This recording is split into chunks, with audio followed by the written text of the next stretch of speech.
Hello students, welcome to my channel Pragati institute. अपने last video में मैंने आपको फाइनल अकाउंट्स के कुछ एक न्यूमेरिकल्स करवाए थे, जिसमें trading account, profit and loss account और बैलेंस शीट बनाना आपको बताया था। आज हम लोग समायोजनाएं पढ़ने वाले हैं। समायोजनाएं यानी एडजस्टमेंट्स। तो कभी कभी ऐसा होता है कि साल के आखिर में या वित्तीय वर्ष के अंत में हम लोग जब फाइनल अकाउंट्स बनाने बैठते हैं तो वैसे तो सारे जो भी ट्रांजैक्शंस हैं वो सारे हो जाने चाहिए उसमें, लेकिन कभी कभी ऐसा होता है कि कुछ ट्रांजैक्शंस जो है करने से छूट जाते हैं, कुछ समायोजनाएं करने से छूट जाती हैं, या कुछ लेखे अपूर्ण हो जाते हैं, ट्रांजैक्शंस इनकम्प्लीट रह जाते हैं। तो जब तक हम उन ट्रांजैक्शंस को पूरा नहीं कर लेंगे, उनको सही से रिकॉर्ड नहीं कर लेंगे, तब तक हमारे जो फाइनल अकाउंट्स हैं वो सही स्थिति नहीं दिखाएंगे। तो इसके लिए उन एडजस्टमेंट्स को करना जरूरी होता है। अब ये जो एडजस्टमेंट्स हैं वो कौन कौन से होते हैं और उनका क्या अर्थ है और कैसे उनको ट्रीट करते हैं फाइनल अकाउंट बनाते समय, तो इसके बारे में आज हम लोग बात करेंगे। तो सबसे पहले एक जो समायोजन है वो है अंतिम रहतिया। अंतिम रहतिया क्या होता है? जो वित्तीय वर्ष के अंत में हमारे पास जो बिना बिका हुआ माल रह जाता है उसको हम लोग अंतिम रहतिया कहते हैं। तो अंतिम रहतिया का जो मूल्यांकन होता है, उसका जो वैल्यूएशन होता है, वो लागत मूल्य या बाजार मूल्य, जो दोनों में से कम होता है, उस मूल्य पर अंतिम रहतिया का मूल्यांकन किया जाता है। और ये जो है कहाँ पर भी होता है? ये जो तलपट दे रखा होता है आपको, तलपट के बाहर इसकी सूचना दे रखी होती है। तो तलपट के बाहर अगर इसकी सूचना दे रखी है तो ये 2 जगह कम से कम पोस्ट होगा। और कभी कभी ऐसा होता है कि तलपट के अंदर भी अंतिम रहतिया दे रखा होता है, तो इसका मतलब ये है कि उसका लेखा 2 जगह हो चुका, लेखा उसका पहले हो चुका होता है, तो उसको हम लोग केवल एक ही जगह दिखाते हैं। तो अब सबसे पहले तो ये देख लीजिए कि अंतिम रहतिया को हम कहाँ कहाँ दिखाते हैं। अंतिम रहतिया 2 जगह दिखाया जाता है। एक तो व्यापार खाते के धनी पक्ष में दिखाते हैं और दूसरी जगह चिट्ठे के संपत्ति पक्ष में। आर्थिक चिट्ठा जो बनाते हैं उसकी संपत्ति पक्ष यानी एसेट साइड में दिखाते हैं। और इसके लिए एक जर्नल प्रविष्टि करते हैं, जर्नल एंट्री करते हैं। तो वो जर्नल एंट्री क्या होती है देख लेते हैं। तो फर्स्ट हम लोग पढ़ रहे हैं आज समायोजनाएं।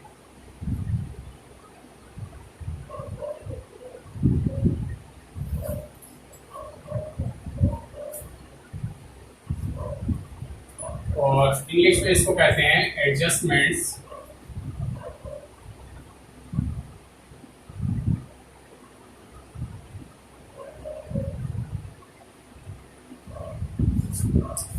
फर्स्ट जो हमारी है वो समायोजन है अंतिम रहतिया।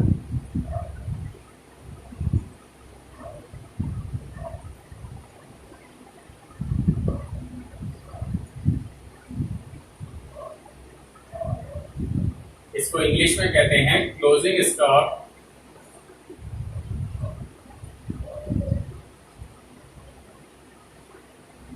और इसका एडजस्टमेंट करने के लिए एक जनरल प्रविष्टि बनती है, और वो जनरल प्रविष्टि क्या बनती है? Closing stock. जनरल एंट्री क्या बनेगी इसकी?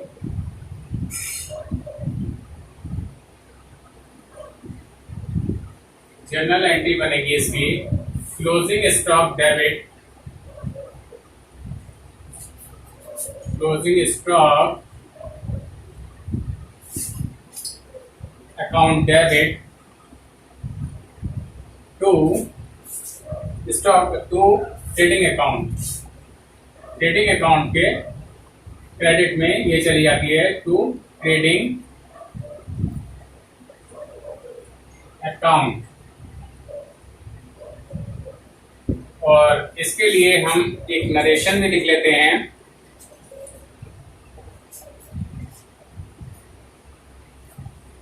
नरेशन इसके लिख देंगे being closing stock transferred to trading account.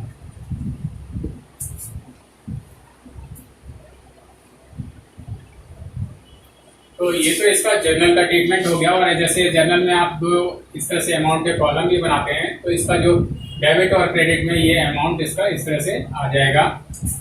और अब इसका जो ट्रेडिंग अकाउंट में किस तरह से दिखाएंगे और बैलेंस शीट में किस तरह से दिखाएंगे, क्योंकि हर एक समायोजना जो है दो जगह दिखाई जाती है। तो सबसे पहले तो हम लोग एक ट्रेडिंग अकाउंट में इसका ट्रीटमेंट देख लेते हैं। ये छोटा सा ऐसे ट्रेडिंग अकाउंट बना लेते हैं।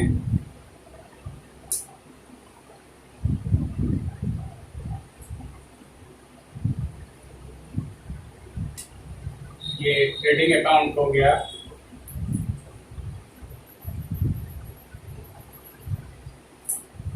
और इसमें जो है ये दिखाते हैं, इधर को बाई सेल्स आप दिखाएंगे, फिर इधर आ जाएगा उसके नीचे बाई क्लोजिंग स्टॉक करके ये दिखाया जाता है। ये आ जाएगा। और अगर हम लोग बैलेंस शीट बनाएंगे तो बैलेंस शीट में कहाँ पर दिखाया जाएगा ये, तो बैलेंस शीट ये हो गया। इस तरह से कॉलम्स बनते हैं बैलेंस शीट के। और इसमें ये एसेट साइड जो होती है, ये लायबिलिटीज होती है। तो ये अमाउंट का कॉलम हो गया, ये अमाउंट हो गया। और ये हमने टाइटल लिख दिया इसका बैलेंस शीट।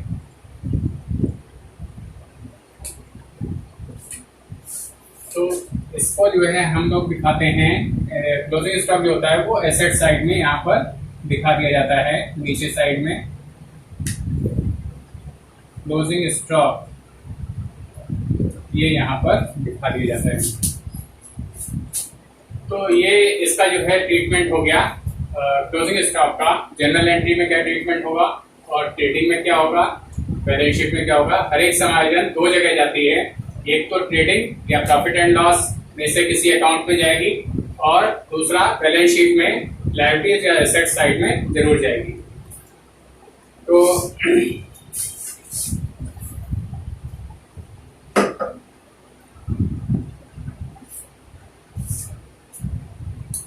कभी कभी ऐसा होता है कि अंतिम रहतिया केवल तलपट के अंदर दे रखा होता है, तलपट के बाहर ना देकर तलपट के अंदर दे रखा होता है। तो इसको हम लोग केवल एसेट साइड में पोस्ट करेंगे बैलेंस शीट में, और इसको ऊपर नहीं दिखाएंगे। ट्रेडिंग अकाउंट के क्रेडिट में जो दिखाते हैं उसमें हम नहीं दिखाएंगे, केवल संपत्ति पक्ष में चिट्ठे में दिखाएंगे। तो ये क्लोजिंग स्टॉक जो पहली समायोजना थी अंतिम रहतिया वाली, उसका मैंने आपको ट्रीटमेंट बता दिया। और अब हम लोग दूसरी समायोजन की तरफ बढ़ते हैं और तो देखते हैं स्टूडेंट्स। दूसरे नंबर की एक समायोजन है 2 नंबर पर, अदत्त व्यय, जिसको हम कहते हैं आउटस्टैंडिंग एक्सपेंसिव। ऐसे व्यय जो वित्तीय वर्ष के अंत में देय तो हो जाते हैं लेकिन उनको वास्तव में नहीं दिया गया होता है। तो ऐसे व्ययों को या ऐसे भुगतानों को जो कि हमें कर देने चाहिए थे वित्तीय वर्ष के अंत में, लेकिन हमने नहीं किए हैं, तो अगर इनका समायोजन नहीं किया जाएगा तो जो हमारा नेट प्रॉफिट है, जो शुद्ध लाभ है, वो हमारा ज्यादा हो जाएगा। तो जबकि वास्तव में इन व्ययों का भी समायोजन करना आवश्यक है। तो सब ये जो दूसरे नंबर के समायोजन है, इसको हम लोग समझते हैं अदत्त व्यय। अदत्त व्यय या इंग्लिश में कहते हैं आउटस्टैंडिंग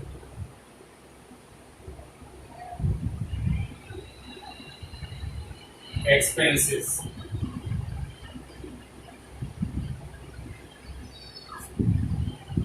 तो इन व्ययों के लिए ये व्यय जैसे कि वेतन से संबंधित हो सकता है, विज्ञापन से संबंधित हो सकता है, किसी भी व्यय से संबंधित हो सकता है।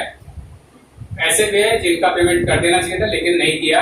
तो सबसे पहले तो इसकी जो जर्नल एंट्री है उसको देख लीजिए।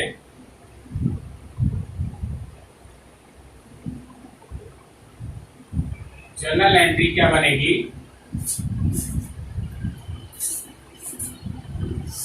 देखते हैं। सबसे पहले तो जो व्यय नहीं दिया गया है, जैसे वेजेस नहीं दी गई है या सैलरी नहीं दी गई है, तो उस एक्सपेंस का नाम डेबिट हो जाएगा। यानी कि सपोज वेजेस नहीं गिनती गई है तो वेजेस अकाउंट डेबिट और to outstanding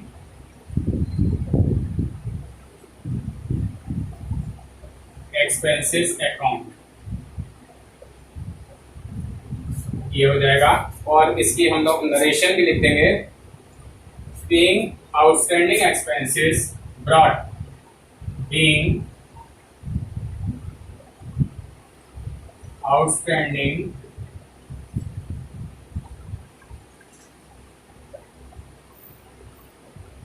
expenses brought in books या एडजस्टेड भी लिख सकते हैं। और इसके वही कॉलम्स जैसे आप बनाते हैं अमाउंट के, इस तरह से इसमें इसका अमाउंट आ जाएगा। अब सपोज जैसे वेजेस की जगह पर अगर सैलरी होता तो सैलरी अकाउंट डेबिट हो जाता और टू आउटस्टैंडिंग एक्सपेंसेस अकाउंट ये हो जाता, नरेशन वही लिख जाएगी। और अब इसका जो ट्रीटमेंट है, चूंकि वेजेस है वो ट्रेडिंग से रिलेटेड होता है और सैलरी है वो हमारा प्रॉफिट एंड लॉस से रिलेटेड होता है। तो कुछ एक्सपेंसेस ऐसे हो सकते हैं जो हमारे ट्रेडिंग अकाउंट से रिलेटेड हो सकते हैं और कुछ एक्सपेंसेस ऐसे हो सकते हैं जो कि हमारे प्रॉफिट एंड लॉस अकाउंट से रिलेटेड हो सकते हैं। तो इसका जो ट्रीटमेंट है वो या तो बैलेंस शीट में तो आना ही आना है। बैलेंस शीट जो आप बनाएंगे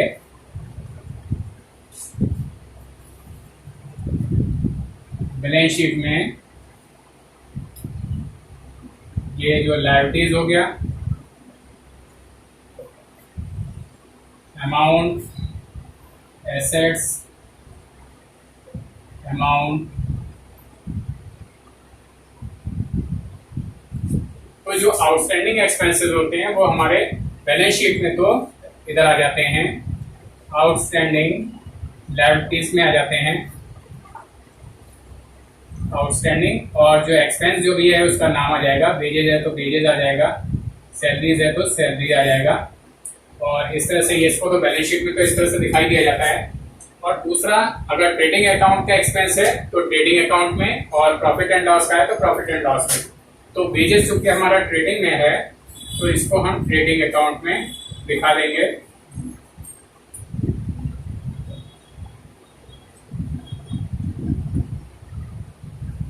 और ट्रेडिंग अकाउंट में आउटस्टैंडिंग एक्सपेंसेस, ये जो आउटस्टैंडिंग वेजेस है उसको जैसे हम यहाँ पर लिखते हैं टू वेजेस, अगर हमें दे रखी हुई है तो उसमें हम प्लस करके दिखाते थे, प्लस ओएस। आउटस्टैंडिंग को शॉर्ट में ओएस भी लिख सकते हैं। तो जितनी वेजेस होगी उसमें ये आउटस्टैंडिंग वेजेस प्लस कर दी जाएगी और ऐड करके ये आ जाएगा। अब सपोज वेजेस की जगह पर अगर सैलरी हो सकती है, सैलरी होती तो क्या करेंगे, ये जो हमारा थोड़ा सा इसको हम चेंज कर लेंगे, वेजेस की जगह पर सैलरी हो जाएगा, क्योंकि सैलरी जो है हमारा प्रॉफिट एंड लॉस का आइटम है, इसलिए मैं थोड़ा सा एक आइटम उसका ट्रेडिंग का और एक प्रॉफिट एंड लॉस अकाउंट का बता रहा हूँ। तो सैलरी अकाउंट हमारा ये प्रॉफिट एंड लॉस का है, तो जो हमारा यहाँ पर अकाउंट हो जाएगा वो ट्रेडिंग की जगह पर हो जाएगा ये profit and loss account, profit and loss account हो जाएगा फिर। और वेजेस की जगह पर यहाँ पर क्या आ जाएगा, सैलरी आ जाएगी, सैलरी। और इसमें ओएस सैलरी जितनी होगी वो प्लस करके दिखा दी जाएगी। तो इस तरह से आउटस्टैंडिंग एक्सपेंसेस का ट्रीटमेंट होता है। कैसे जनरल एंट्री बनती है, कैसे उसका प्रॉफिट एंड लॉस या ट्रेडिंग अकाउंट में दिखाया जाता है, और कैसे बैलेंस शीट में उसका ट्रीटमेंट होता है, वो मैंने आपको समझा दिया। और इसमें जैसे चूंकि अगर सैलरी हम लेते हैं तो ये वेजेस की जगह पर यहाँ पर क्या हो जाएगा, सैलरी हो जाएगा, सैलरी हम लिख देंगे इसके आगे, जो भी एक्सपेंस होगा उसका नाम लिख दिया जाएगा। तो इस तरह से ये आउटस्टैंडिंग एक्सपेंसेस का ट्रीटमेंट मैंने आपको बता दिया। अब हम लोग तीसरे नंबर की समायोजना की तरफ चलते हैं। तो हमारी जो तीसरी समायोजन है वो पूर्णत व्यय या प्रीपेड एक्सपेंसेस की है। ये पूर्णत व्यय या प्रीपेड एक्सपेंसेस क्या होते हैं, तो वित्तीय वर्ष के अंत में हम लोग जब ये देखते हैं कि कुछ व्यय ऐसे हैं जिनको पहले से ही एडवांस में ही पे कर दिया गया है, मीन्स वो आगामी वर्ष से संबंधित हैं, नेक्स्ट ईयर से संबंधित हैं, और उनकी उपयोगिता हमको जो है अभी इस वर्ष में करंट ईयर में प्राप्त होने वाली नहीं है, लेकिन हमने उनका पेमेंट अभी से कर दिया है। आगामी वर्ष के हैं लेकिन उनका पेमेंट अभी से कर दिया है, तो ऐसे एक्सपेंसेस को पूर्वदत्त कहते हैं। पूर्व मतलब पहले, दत्त मीन्स दे दिए गए, तो ऐसे एक्सपेंसेस जो पहले से ही एडवांस में पे कर दिए गए उनको पूर्वदत्त व्यय कहते हैं। तो इनका अब क्या ट्रीटमेंट है, कैसे जर्नल एंट्री बनेगी वो हम देखते हैं हम लोग। तो थर्ड जो एडजस्टमेंट है हमारी वो है पूर्वदत्त व्यय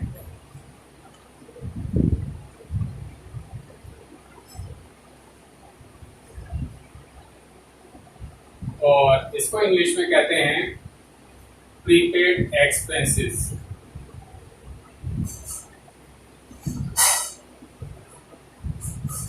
ये अगर देखा जाए तो अदत्त व्यय का जस्ट अपोजिट है, और इसका जो जर्नल एंट्री है सबसे पहले देखते हैं।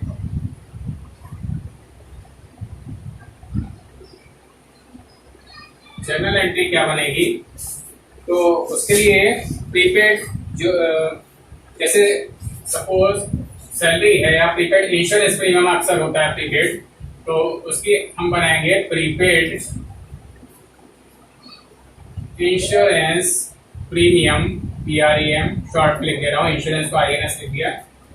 अकाउंट डेबिट और to insurance premium.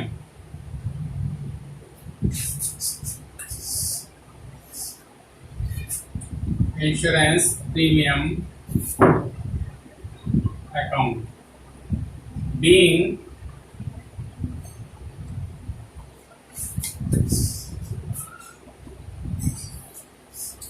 prepaid insurance premium, prepaid insurance premium adjusted,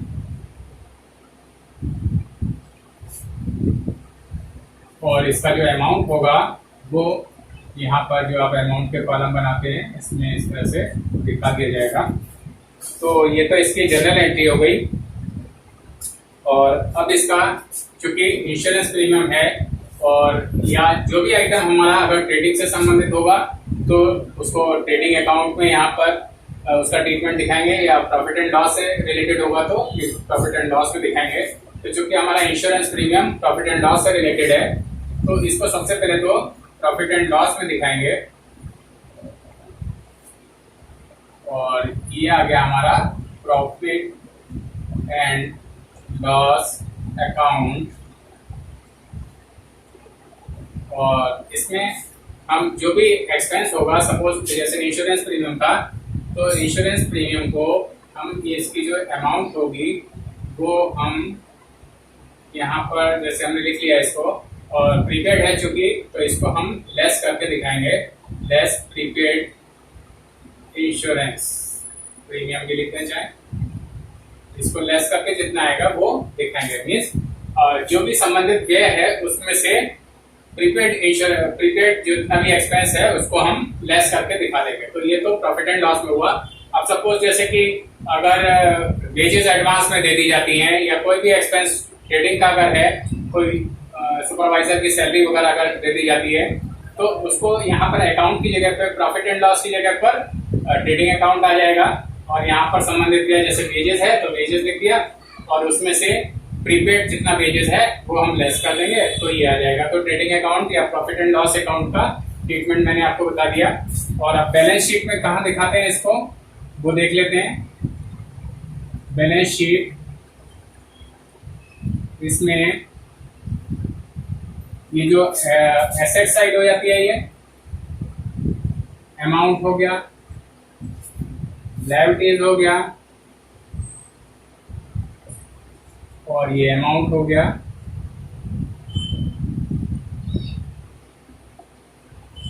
तो ये जो प्रीपेड जो एक्सपेंसेस होते हैं उनको हम एसेट साइड में दिखाते हैं। तो प्रीपेड इंश्योरेंस है तो इंश्योरेंस लिख देंगे, प्रीपेड सैलरी होगी सैलरी लिख देंगे, प्रीपेड एडवर्टीजमेंट को एडवर्टीजमेंट लिख देंगे, और इसको जो है इस तरह से ये बैलेंस शीट में इस तरह से शो किया जाएगा। तो ये जो पूर्वक क्रिया था उसका आपने जर्नल एंट्री समझ ली, और प्रॉफिट एंड लॉस या ट्रेडिंग अकाउंट में जो उसका ट्रीटमेंट होता है वो मैंने आपको बता दिया। बैलेंस शीट में कैसे दिखाएंगे वो मैंने आपको बता दिया। अब हम लोग चौथे नंबर की समायोजना की तरफ चलते हैं, देखते हैं। तो स्टूडेंट्स, अब जो हमारी चौथे नंबर की एक समायोजना है उपार्जित आय या एक्रूड इनकम जिसको कहते हैं, अर्नड इनकम भी इसको कहते हैं। तो ये क्या चीज है समझते हैं। ऐसी आय जो कि वित्तीय वर्ष के दौरान जिसके लिए हमने काम तो कर लिया है लेकिन वो हमें रिसीव नहीं हुई है, प्राप्त नहीं हुई है। तो अगर हम इसका एडजस्टमेंट नहीं करेंगे तो जो हमारे एक्चुअल जो नेट प्रॉफिट है वो हमारा इससे इफेक्टेड होगा और वो सही लाभ नहीं दर्शाएगा। तो इसके लिए अब हम लोग क्या एडजस्टमेंट करते हैं देखते हैं।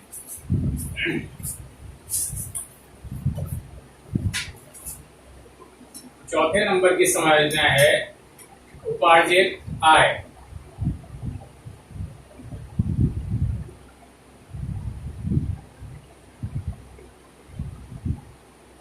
इंग्लिश में कहते हैं इसको एक्रूड इनकम।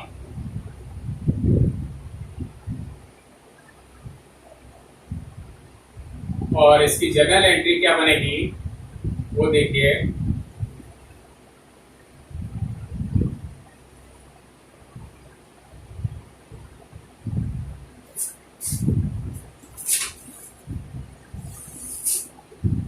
जनरल एंट्री में अब चूंकि ये इनकम से संबंधित है, आय से संबंधित है, तो इसमें एक्रूड करके जो भी आय का जो भी स्रोत है, जैसे कमीशन है अगर तो कमीशन आ जाएगा। एक्रूड कमीशन अगर है तो accrued commission account debit, accrued commission account debit, और टू इस जो इनकम है उसका नाम टू में आ जाएगा, टू कमीशन अकाउंट।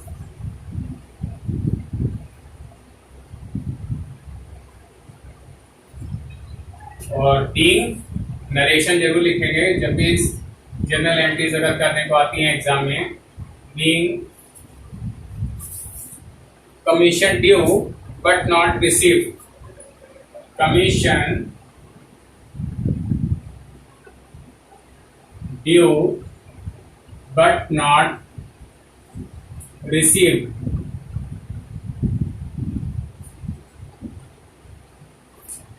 ये इस तरह से आ जाएगा। और अमाउंट के कॉलम जैसे जर्नल में आप लोग बनाते हैं तो उसकी अमाउंट इधर और इधर आ जाएगा। अब सपोज इंटरेस्ट जो होता है तो इंटरेस्ट भी कभी कभी वो भी एक्रूड हो सकता है, जैसे कि मतलब वो ब्याज हमें जो है अभी मिल जाना चाहिए था इस वित्तीय वर्ष में लेकिन वो नहीं मिल पाया, जबकि उसके लिए वो देय हो गया, ड्यू हो गया, लेकिन रिसीव नहीं हुआ। तो उसके लिए हमारा कमीशन की जगह पर जो वर्ड यूज होगा वो इंटरेस्ट हो जाएगा, और यहाँ पर टू इंटरेस्ट अकाउंट यहाँ पर भी हो जाएगा।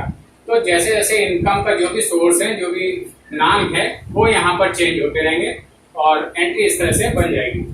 अब हम लोग ये जो कमीशन है उसका ट्रीटमेंट प्रॉफिट एंड लॉस में होता है। तो प्रॉफिट एंड लॉस में देख लेते हैं किस तरह से दिखाया जाएगा।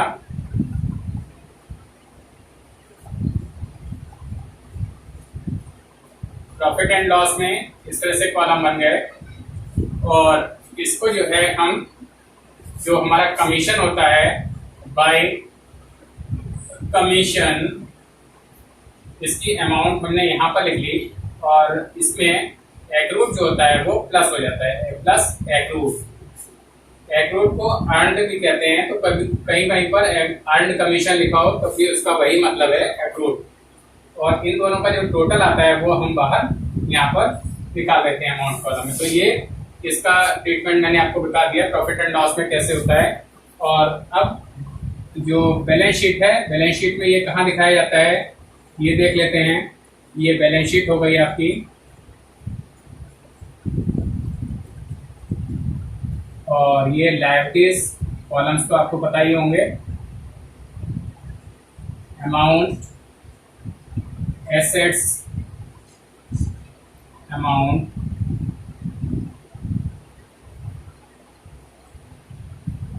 और इसको हम जो एक्रूड कमीशन है उसको हम एसेट साइड में दिखाते हैं, एक्रूड कमीशन। इंटरेस्ट होगा तो एक्रूड इंटरेस्ट हो जाएगा, अमाउंट इस तरह से बाहर निकाल दिया जाएगा। तो स्टूडेंट्स ये जो चौथे नंबर की समायोजना थी उपार्जित आय एक्रूड इनकम, उसके मैंने आपको जनरल एंट्री बता दी, प्रॉफिट एंड लॉस में किस तरह से दिखाया जाएगा वो दिखा दिया, और बैलेंस शीट में कैसे पोस्ट होगा वो भी मैंने आपको बता दिया। तो आज मैंने आपको 4 समायोजन सिखाए हैं, 4 एडजस्टमेंट के बारे में आपको बताया है, और अभी लगभग 16 समायोजन होते हैं टोटल, और 16 में से 4 हो गए हैं, अभी 12 और बचे हुए हैं जो कि मेरे नेक्स्ट वीडियोस में होंगे।